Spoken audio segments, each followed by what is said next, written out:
নিজেকে খুশি রাখতে গেলে সবসময় কাজ করতে হবে আর নিজেকে ব্যস্ত রাখতে হবে, তাহলেই আর কি মানে সুখে থাকা যায়।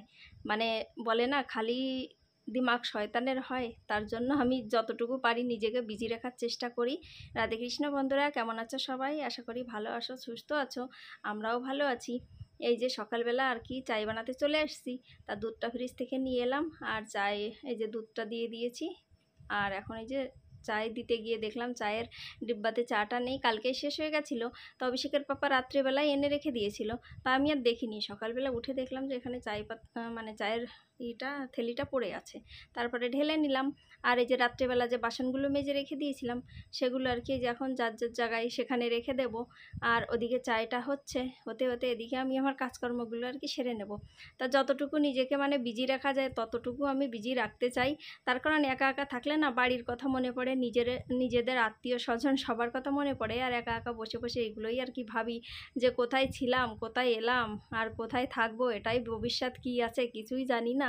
তা নিজেকে এই জন্যই মানে এই সব কাজকর্মের মধ্যে ভিডিও বানানোর দিক থেকে আর কি নিজেকে ব্যস্ত রাখার চেষ্টা করি, নিজেকে খুশি রাখার চেষ্টা করি। প্রথম অভিষেকের পাপা আর কি আমাকে মানা করতো যে ভিডিও বানিও না, ভালো লাগে না, আশপাশের লোকে বলে ম্যাডাম খুব ভালো ভিডিও বানায়। এই জন্য মানে মাঝে বানাতামও না। তাই যে 2 কাপ চাটা এখন খাওয়া হয়ে গেছে, চায়টা বানিয়ে নিয়ে ঘরে বসে বসে দুজনে খেলাম। ওর পাপা চলে গেছে, এখন আমি এই যে বিছনাটা তুলে নিচ্ছি। ছেলে এখনও ঘুমিয়ে আছে আর আমি একটা কম্বল তুলে নিলাম। ছেলে কিন্তু এখনও এত বড় হয়ে গেছে, আমাদের সাথেই ঘুমায়। আর আমরা ওকে ছেড়ে ঘুমাতে পারি না, মানে আলাদা আলাদা রুম আছে কিন্তু তাও আমরা মানে ওকে ছেড়ে আমরা কেউ ঘুমাতে পারি না, ঘুমই আসে না। এখনও মানে ভেবেছি যখন ছেলের 20 বছর বয়স হয়ে যাবে তখন ওকে আলাদা রুমে দিয়ে দেবো। এখনও কেবল 19 বছর চলছে, এই জন্য। তবে সকালের টুকিটাকি কাজকর্মগুলোই যে সেরে নিচ্ছি, এখন ঘরে ঝাড়ু টাড়ু লাগিয়ে নিচ্ছি। মানে চা খাওয়ার পরে শরীরে এনার্জিটা এসে যায়, তারপরে আর কি যে সব কাজকর্ম আর কি হয়ে যায়। তো এখন এই যে সব ঘরে ঝাড়ু টাড়ু সামনের দিকে লাগানো হয়ে গেছে, এখন এই ঘরটাতে লাগিয়ে নিলে ব্যাস ঝাড়ুটা কমপ্লিট হয়ে যায়। আর তারপরে যাবো একটু জমিতে হাঁটাচলা করতে। সকালবেলা একটু হাঁটাচলা করতে গেলে কিন্তু ভালো হয় আর ফ্রেশ হাওয়াটাও খাওয়া যায়।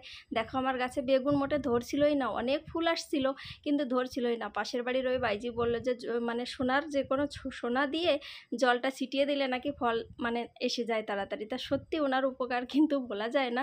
সবসময় আমাকে বলে থাকে যখন ফল আসবে না, ফুল হচ্ছে কিন্তু ফল আসছে না, তখন কিন্তু এই যে কোনো সোনা ধোয়া জল দিলেই নাকি তারপরে মানে ফল আসা শুরু করে দেয়। তবে আমার ক্ষেত্রে কিন্তু হয়েওছে সেটা, আগেও এরকম হয়েছে, এবারও মানে অনেকটা ফুল হয়েছিল, ধরছিল না বেগুন। যখনই সোনা দেওয়া জল দিয়েছি তখন আর কি এই যে অনেকগুলো বেগুন ধরে গেছিলো। তা এখন এখান থেকে কয়েকটা কলমি শাক তুলবো আজকে আর কি। কলমি শাকের একটুখানি মানে শুকনো শুকনো করে আলু দিয়ে চচ্চড়ি করে নেব। আর ছেলের জন্য একটুখানি আর কি ওই সয়াবিন বানিয়ে নেব। ছেলে আবার এসব সবজি তো খাবে না, ও হচ্ছে কী যে একটা ছেলে বুঝে পারি না। মানে এসব দেশি সবজিও কিছুই খাবে না, কিছুই ওর পছন্দ না। খাওয়ার ভেতর খায় একটুখানি মাংস আর একটু ডিম, ব্যাস এইসবই খায়। আবার বলতে গেলে কী হবে, বলছি না এসব কথা আমার ভিডিওতে উচ্চারণ করাও পাপ। তার কারণ হচ্ছে এখানে আশপাশে কেউ খায় না, তো এই জন্য এসব কথা বলা যায় না।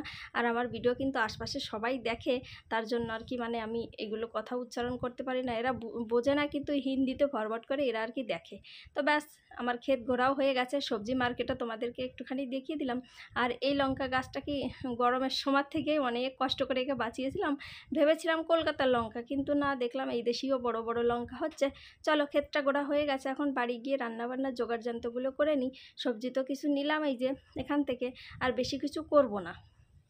তো চলো বাড়ির ভেতরে গিয়ে যে রান্নাবান্নাটা বসিয়ে দিয়েছি, পোচা টোচা সব আজকে লাগিয়ে নিয়েছি। তারপরে বাড়িতে এসে আর এখন ওই 9:30 মতো বাজে, আর এখন রান্নাটা করে নিচ্ছি। তো একটু পেঁয়াজ দিয়ে সয়াবিনের তরকারিটা করে নেব। আর এই যে মানে ওদিকে ওই যে দেখতেই পারছো যে ওই কলমি শাকের আগাটা মানে ধুয়ে ভালো করে কেটে নিয়েছি, আলুটাও কাটাকাটি হয়ে গেছে, সয়াবিনটা ভেজে নিয়েছি। এখন আর কি একটুখানি তেল দিয়ে পেঁয়াজ এরপরে ছেড়ে দিয়ে আমি মশলা করলে কিন্তু তত একটা ভালো লাগে না আমার কাছে। আর আমরা যত মানে মশলাকে অ্যাভয়েড করা যায় সেইগুলোই করি, মশলাটা বেশি আর খাই না। বেশি আমরা মানে সিম্পলের মধ্যেই রান্নাটা বেশি পছন্দ করি। কবি মানে কখনো কখনো আবার আর কি মানে মশলা দিয়ে রান্নাও করি। আর বেশিরভাগ ভাত দিয়ে খেতে গেলে কিন্তু আমি পেঁয়াজটাই ইউজ বেশি করি, রসুন টসুন বেশি একটা ইউজ করি না। যখন রুটির সবজি করি তখন একটু পেঁয়াজ মানে রসুনটা বেশি ইউজ করি। তবে আছে যে এদিকে কলমি শাকের চচ্চড়িটাও হয়ে যাচ্ছে, চচ্চড়িও বলতে পারো, একটুখানি তরকারিও বলতে পারো। এটা কিন্তু নিরামিষই হচ্ছে সম্পূর্ণ, মানে আমরা বেশিরভাগ নিরামিষই খাই, এখানে মাছ টাছ বেশি একটা পাওয়া যায় না, তো সেই জন্য আর আমরা অত একটা খাইও না। এই দেশে মানে কেউই তো খায় না, এরা কিন্তু সারা জীবনে নিরামিষ খেয়েই থাকে। এরা কিন্তু মানে পুজো অর্চনা অতটা না করলেও কিন্তু এরা ধর্ম করছে, আর আমরা তো পাপী হচ্ছি, পাপী তাপী লোক হচ্ছি। ব্যাস, এদিকে আমার সবজিগুলো রান্না হয়ে গেছে, সব কিছু হয়ে গেছে, ও মানে চান দান করে পুজোটাও দেওয়া হয়ে গেছে। তো ঠিক আছে বন্ধুরা, আজকের মতো এই পর্যন্তই। সবাই ভালো থেকো, সুস্থ থেকো, আর ব্লগটা ভালো লাগলে চ্যানেলটা সাবস্ক্রাইব করে দিও, ফেসবুকে দেখলে পেজটাকে ফলো করে দিও। সবাই ভালো থেকো, রাধে রাধে, রাধে কৃষ্ণ, টাটা।